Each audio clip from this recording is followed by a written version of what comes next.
Bismillahirrahmanirrahim. Selamat pagi anak-anakku tercinta. Apa kabar hari ini? Semoga anak-anak selalu dalam lindungan Allah Subhanahu wa taala. Anak-anak, hari ini kita akan belajar tema 2, udara bersih bagi kesehatan. Subtema 3, memelihara kesehatan organ pernapasan manusia. Pembelajaran 1 dan 2. Anak-anak, perhatikan gambar berikut. Menurutmu, apakah lingkungan seperti pada gambar baik untuk kesehatan organ pernapasan kita?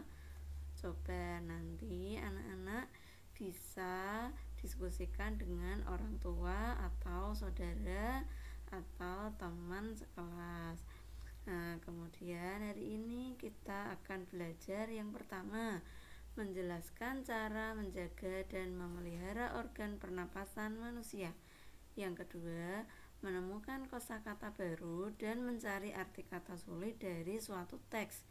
Yang ketiga, mengenal gambar cerita dan unsur yang ada pada cerita bergambar. Sikap yang akan kita kembangkan hari ini yaitu percaya diri, peduli, tanggung jawab, disiplin. Materi yang akan kita pelajari pertama yaitu menjelaskan cara menjaga dan memelihara organ pernapasan manusia. Beberapa cara yang dapat dilakukan untuk menjaga organ pernapasan yaitu yang pertama, menggunakan masker. Yang kedua, menjaga kesehatan dan kebersihan lingkungan. Yang ketiga, menanam pohon di lingkungan sekitar supaya udara tetap bersih. Sekarang ada juga beberapa cara yang dapat dilakukan untuk memelihara organ pernapasan, yaitu yang pertama, makan makanan sehat agar kekebalan tubuh meningkat.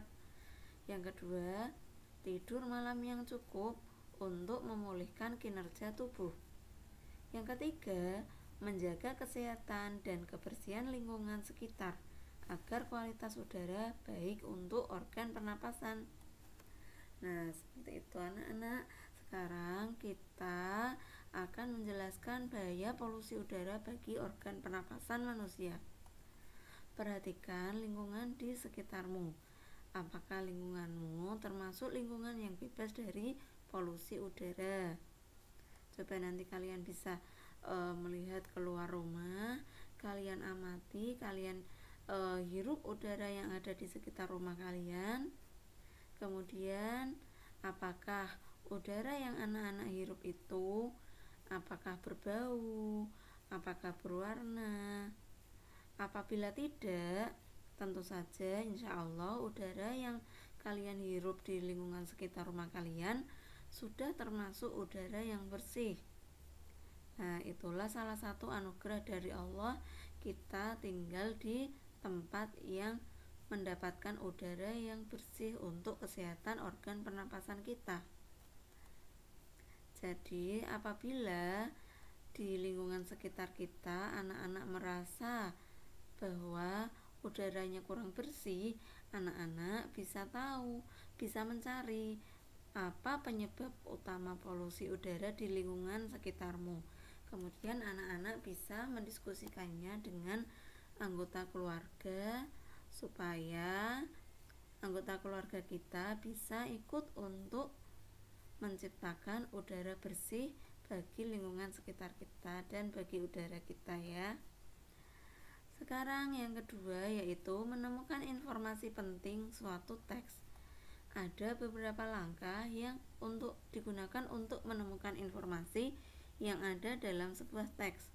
Yang pertama, bacalah teks dengan seksama. Yang kedua, membuat pertanyaan menggunakan kata tanya adik Simba. Masih ingat kan kepanjangan dari adik Simba apa? A. Apa? Di mana? K. Kapan?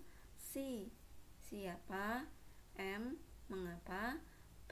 Bagaimana? Yang ketiga, menjawab pertanyaan dari bacaan tersebut dan merangkainya menjadi paragraf singkat. Yang keempat, sampaikan kembali informasi tersebut dengan bahasamu sendiri. Sekarang kita akan belajar menemukan kata-kata sulit dalam suatu teks. Setiap paragraf tentu kita akan menemukan kosakata baru yang belum kita ketahui artinya atau dikenal dengan istilah kata sulit. Supaya kita bisa memahami dan menemukan informasi dari sebuah paragraf, tentu saja kita harus mengetahui arti dari kata sulit tersebut. Kita dapat mengetahui arti kata sulit dengan cara mencarinya dalam Kamus Besar Bahasa Indonesia atau KBBI. Bacalah teks dalam Pupena halaman 126 yang berjudul Kebakaran Hutan dan Dampaknya Bagi Kesehatan Manusia. Kemudian anak-anak bisa mencari arti kata sulit pada halaman 127 pada soal nomor 2. Ayo berlatih. Sekarang kita akan mengenal gambar cerita dan unsur yang ada pada cerita bergambar. Cerita bergambar adalah cerita yang ditampilkan dengan menggunakan gambar. Salah satu cerita bergambar adalah komik. Ada beberapa unsur dalam cerita bergambar, yaitu yang pertama, panel. Panel merupakan kotak berisi ilustrasi dan teks yang tersusun menjadi sebuah cerita. Yang kedua, narasi. Narasi berisi keterangan tentang latar tempat, waktu, atau situasi. Yang ketiga adalah parit, yaitu ruang di antara panel. Yang keempat, balon kata, atau tempat untuk meletakkan dialog atau narasi. Yang kelima, ilustrasi, yaitu gambar untuk memperjelas cerita. Nah, anak-anak, supaya lebih jelasnya kita lihat gambar berikut. Apabila anak-anak membaca sebuah komik, tentu saja ada beberapa bagian yang perlu anak-anak ketahui. Yang pertama, kita lihat yang sebelah atas itu biasanya berisi narasi. Narasi tadi disebutkan merupakan latar baik tempat, waktu, ataupun suasana. Coba kita baca narasi berikut.